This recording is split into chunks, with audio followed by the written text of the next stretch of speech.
What's up mga lods? Atong tubago ning nangutana sa ato nga unsa man gyud ang hinungdan nganong na-autism man ang akong ang anak.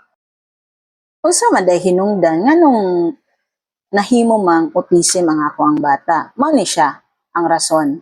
Sa pagbuntis pa lang nako, 5 months ang bata na diagnose din ko nga naay hyperthyroidism. So abnormality sa akong thyroid. Bali daghan og iodine e-extract ang akong lawas.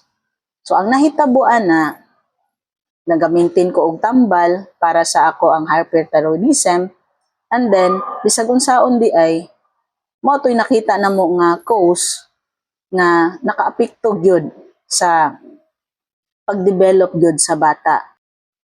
Pag anak nako wala pa namo nakita nga naagay autism ang bata kay physically normal gyud siya. Mo response siya, makadungog sad siya, mahilak sad siya. And then, wala pa'y 1-year-old, nakita na mo nga, lubay man yun, humok ba kayo ihang liog, ituyok-tuyok, humok yun kaayo, magwalay kusog. Na nabala ka namin kay, nga naman yung pagkabata yung animan. So, didali-dayo na mo og patanaw dito sa espesyalista, ug unsa gyud ang problema sa mong bata. Matong, na-diagnose siya nga na ay developmental delay.